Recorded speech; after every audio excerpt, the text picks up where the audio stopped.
안녕하세요. 상담심리 전문가 앤드쌤입니다. 오늘은 어떤 게 궁금해서 찾아오셨어요? 주변에 보면은 애인이 되게 착취적인데? 나르시시스트. 네, 저기구나. 맞아요. 그런 사람인데 되게 매달리고 그 사람밖에 없고 맨날 찾아가고 그런 사람들이 있더라고요. 찰떡궁합이군요. 네, 그래서 말씀하신 것처럼 그 나르시시스트가 착취하는 사람들이 따로 있지 않을까? 그런 사람들 어떤 특징이 있을까 좀 궁금했어요.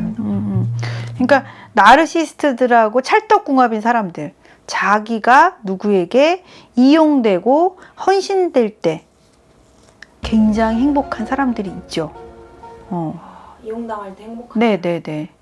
그러니까 어떤 자기에게 고민을 말해주고 자기가 그걸 해결해주고 도움되는 사람일 때 굉장히 행복한데 막상 내가 힘들 때는 찾을 사람이 없는 것 같고 너무 외롭고 혼자 있는 자기는 너무 초라한 느낌을 가진 사람들, 우리가 상호 의존, 뭐 코디펜던트 뭐 이렇게 부르기도 하는데 오늘은 그런 얘기를 그러면 해보겠습니다. 사실은 이런 사람들은 자기 자체로는 존재감이 없는 거야. 내가 누군가가 쓰여질 때 그것도 엄청 자기에게 누가 침투해 와서 자기의 경계, 타인의 경계도 없이 나한테 훅 들어와서 함께 하는 정도, 야, 너니까 내 문제를 해결해줘. 이렇게 할 때 희열을 느끼죠. 그래서 이런 분들 어린 시절 보면은 엄마 아빠의 부부싸움을 뭐 끊임없이 중재했거나 아니면은 엄마가 아빠를 험담하는 것을 많이 들었거나 부모가 있는 그대로 사랑해주지 않았거나 또는 자기 기분대로 행동해서 자녀를 착취하듯이 대했거나 그걸 많이 받고 자란 아이들인 거죠. 그래서 어렸을 때부터 화난 부모의 비위를 맞춰주고 오히려 부모의 부모가 돼서 부모를 케어하고 그러면서 인정받고 넌 착한 딸이야, 착한 아들이야 했던 사람들일 확률이 높아요. 그래서 어떻게 보면 나르시스트랑은 찰떡궁합이죠. 근데 안타까운 거는 이 사람들은 자기가 헌신이 됐을 때 돌아올 게 사랑이라고 믿잖아. 근데 나르시스트는 그런 개념이 없어. 자기에 빠져 있거든. 더 착취하고 자기를 더 칭송하라고 하는 거지 상대에겐 관심이 없어요. 타인에게는.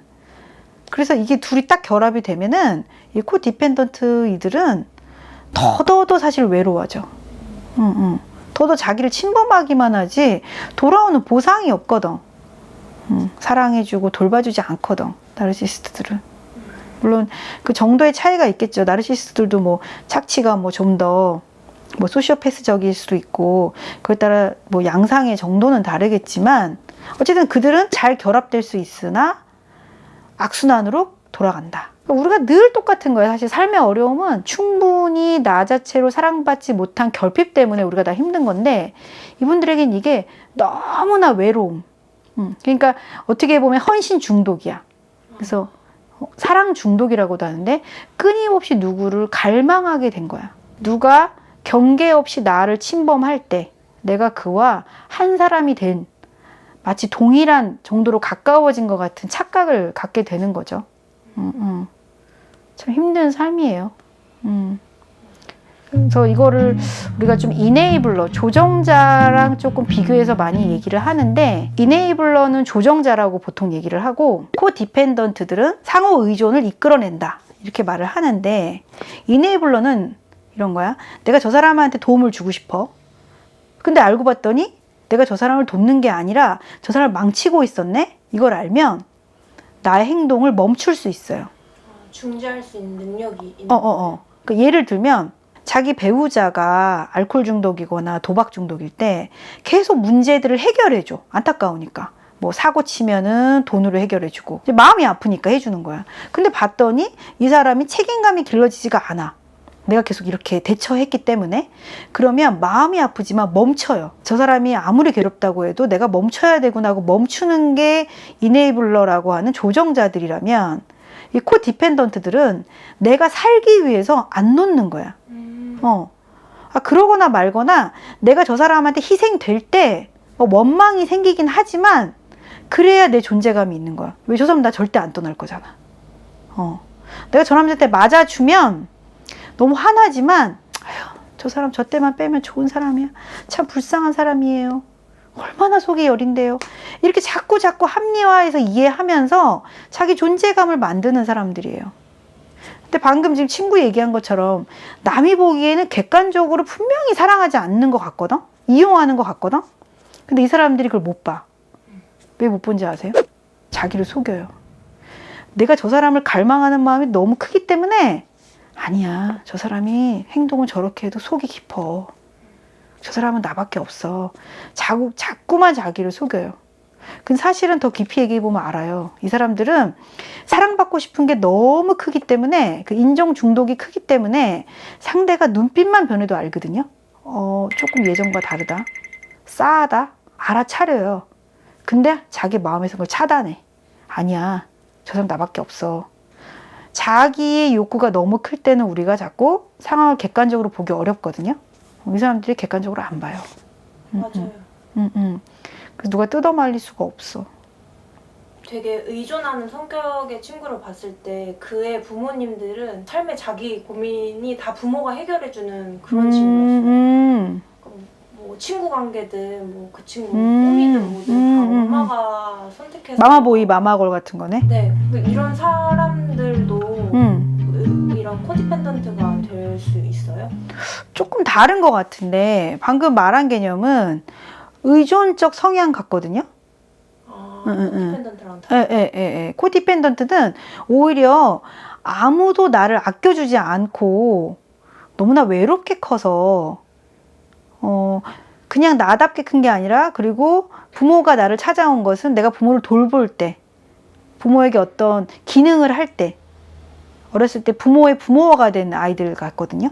그래서 그렇게 자기가 누구한테 헌신될 때만 가치를 느꼈던 사람들인 거고, 방금 말한 거는 의존적 성향 같은데, 마마걸 마마보이를 크면 제가 만났던 의존적 성향의 사람들은 자기 결정을 못하는 사람들이었거든요. 자기가 선택하고 책임진 적이 없기 때문에 결정을 못하는 사람들이었어요. 그럼 그건 진짜 의존하는 사람들인 거예요. 그래서 중요한 선택을 늘 다른 사람한테 해달라고 하더라고. 그러니까 계속 결단하고 책임지고 불안에 직면하는 성숙은 경험하지 못하는 거지, 계속. 조금 다르죠, 그거랑. 그래서 여기서 코디펜던트는 그냥 의존이 아니라 서로 의존하게 끌어당기는, 나를 써먹으세요 라고 그런 역동의 흐름을 만드는 관계에서 그런 사람들인 거예요. 코디펜던트는 어떻게 해서 이런 상황에서 빠져나올 수 있을까요? 일단 첫 번째는 자기가 지금 자기를 돌보고 있지 못하는 상태이구나. 우리는 자기를 돌보고 있지 못하는 상태라는 것이 굉장히 심각한 일이라는 거를 우리는 계속 영상에서 얘기하고 있는데요. 자기를 스스로 돌보지 않고 있구나. 저 사람을 돌보면서 저 사람이 나를 알아주고 돌봐주기를 내가 바라고 있구나. 빨리 알아차려야 될 것 같습니다. 그리고 알아차리기도 어렵고, 순간 알아차렸다 하더라도 그것을 유지하기는 어려운데요. 주변에 조금 얘기를 했을 때 나를 지지해 줄 수 있는 사람들, 그래 너가 먼저 살아야지, 네가 행복한 건 뭔데, 이렇게 나를 좀 지지해 줄 수 있는 사람들이 있으면 좀 찾으시고, 또는 자기를 잘 돌보면서 사는 사람들의 좀 샘플, 좀 모델링 할 수 있는 대상들을 좀 찾아보세요. 그리고 그래도 자기 내면을 보는 게 어렵다면 정말 심리치료를 저는 추천해 드립니다. 자기 내면을 보는 게 이렇게 어렵구나. 내가 돌봄을 받고 싶어서 타인을 돌보고 있구나. 그것을 알아차리셨으면 좋겠어요. 두 번째는 타인과의 경계를 만드는 것을 연습하세요.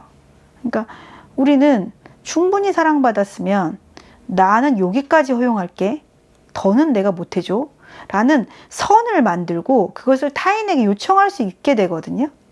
근데 그게 어렵다는 거죠. 그래서 나는 왜 이렇게 내가 할 수 있는 선과 없는 선이 없고, 다른 사람에게 더는 나에게 침범하지 마세요라는 경계를 못 치고 있나. 이것을 스스로 점검하시고 세우셔야 돼요. 그것을. 내 울타리, 내 방어막을 내가 칠 수 있어야 됩니다. 세 번째, 나의 심심한 상태를 익숙하게 만드셔야 돼요. 뭔가 사건, 사고에 몰두되고 내가 돌봐야 될, 나를 막 갈구하는 사람들이 있는 그런 짜릿한 상태 말고 아무 일도 없는 것 같은 심심한 상태, 그 고요함 속에서 자기 내면을 만나보세요.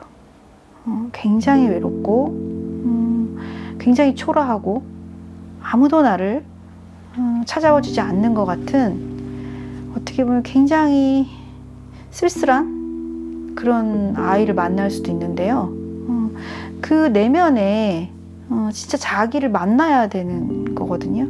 그래서 그걸 만나서 여러분이 지금 직면할 수 있다면, 아, 내가 정말 지금 힘든 상태구나, 그걸 아시게 될 것 같은데요. 그때 자기 치유나 내면의 치료가 시작되지 않을까 싶습니다. 네. 고요한 일상의 평화로움, 네, 그런 시간들을 좀 많이 만드셨으면 좋겠습니다. 오늘도 도움이 됐으면 좋겠습니다. 오늘도 도움이 되셨으면 좋겠습니다. 아니 선생님 너무 갑자기 끝난다고 사람들이. 그 대본이 얼마나 힘들거든. 그럼 어떻게 해줘? 뭐 노래라도 불러? 뭐 어떻게 해줄까? 네, 오늘도 도움이 됐으면 감사하겠습니다. 네, 잘 지내세요.